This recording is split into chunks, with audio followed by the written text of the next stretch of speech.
Assalamualaikum warahmatullahi wabarakatuh. Bertemu kembali kita dalam bab 6 bawah tajuk asid, base dan garam di bawah subtopik terakhir iaitu analisis kualitatif. Bahagian pertama. Cikgu bahagikan kepada dua bahagian untuk tajuk ini. Analisis kualitatif garam ialah satu teknik untuk mengenal pasti kation dan anion yang hadir dalam sesuatu garam dengan menganalisis sifat fizik dan sifat kimia garam itu. Di mana kita dimulakan dengan membuat pemerhatian terhadap sifat fizik garam, diikuti dengan mengesan tindakan haba ke atas garam, seterusnya ujian untuk anion dan kation, dan terakhir sekali ujian pengesahan kation. Ini merupakan urutan analisis kualitatif garam. Lihat pemerhatian terhadap sifat fizik garam. Pemerhatian awal pada sifat fizik seperti warna dan larutan suatu garam di dalam air dapat membantu kita membuat inference tentang jenis kation dan anion yang hadir dalam suatu garam. Semua garam terlarutkan yang berwarna putih menghasilkan larutan garam tidak berwarna. Sekiranya kita mendapat larutan berwarna biru, ini mungkin garam tersebut mengandungi ion kuprum 2. Sekiranya kita mendapat larutan perang, mungkin garam tersebut mengandungi ion ferrum 3. Sekiranya kita mendapat larutan berwarna hijau, mungkin garam mengandungi ion ferrum 2, ion nikel 2 dan ion kromium. Ini pula menunjukkan warna dalam bentuk pepejal dan larutan aqueous garam-garam yang disenaraikan. Sekiranya garam mengandungi ion ferrum 2 dalam bentuk pepejal berwarna hijau, manakala dalam larutan aqueous juga berwarna hijau atau hijau muda. Bagi garam yang mengandungi ion ferrum 3 dalam bentuk pepejal, garam tersebut berwarna perang. Dalam larutan aqueous juga perang atau perang kekuningan. Kuprum 2 sulfat, kuprum 2 nitrat berwarna biru dalam bentuk pepejal, juga dalam bentuk larutan juga berwarna biru. Manakala kuprum 2 klorida berwarna hijau dalam bentuk pepejal, tapi bila menjadi larutan ia menjadi warna biru.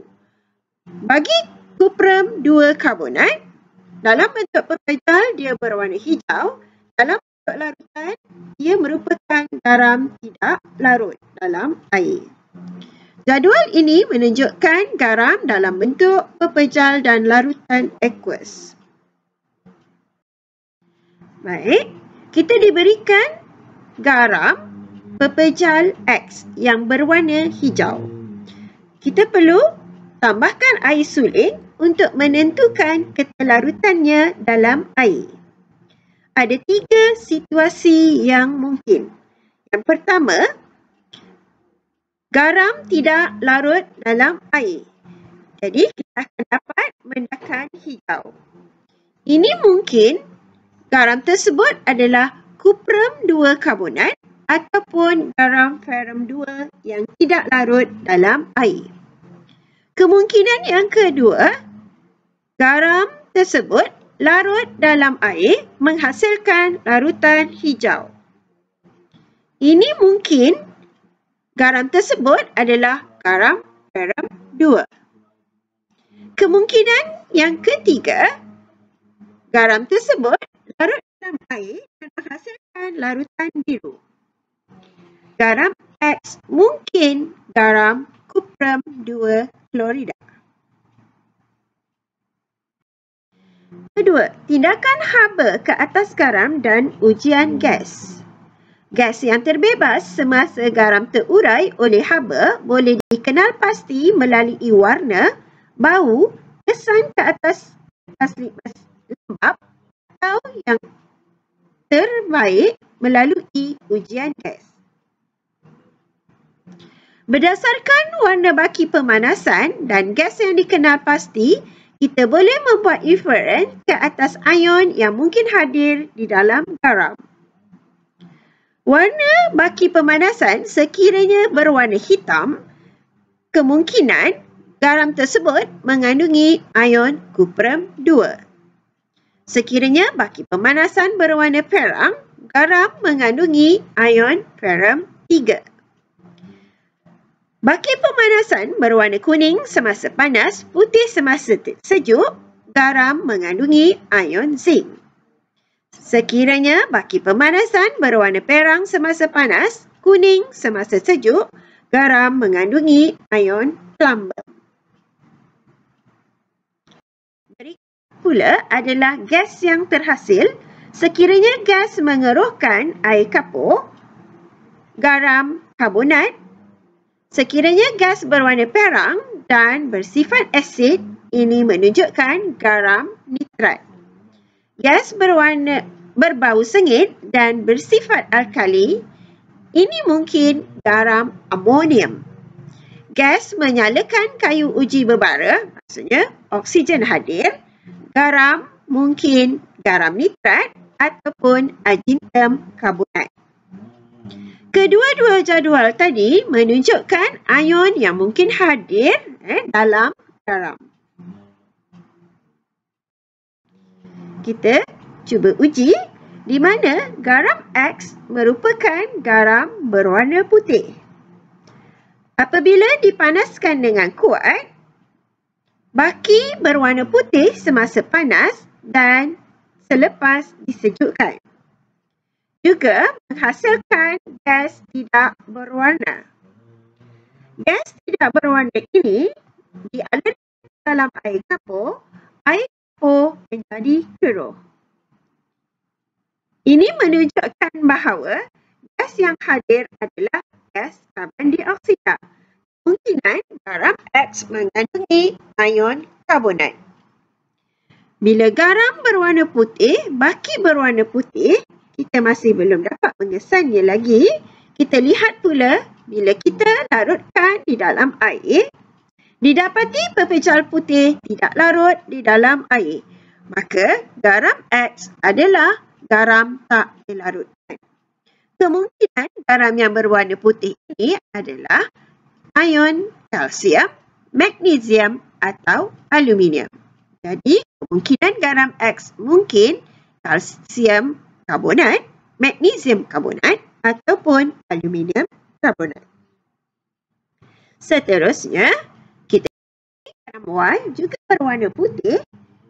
Bila dipanaskan dengan kuat, menghasilkan baki berwarna putih semasa panas dan selepas disejukkan, gas berwarna perang serta gas tidak berwarna. Di mana gas tidak berwarna ini diuji dengan kayu uji berbara, kayu uji berbara menyala. Ini menunjukkan gas tidak berwarna adalah gas oksigen, manakala gas berwarna perang adalah nitrogen dioksida. Maka garam Y mengandungi ion nitrat. Baki berwarna putih, kita tentukan ketelarutannya di dalam air. Apabila ditambah air, garam Y tidak menghasilkan larutan tidak berwarna. Ini menunjukkan garam Y merupakan garam terlarutkan.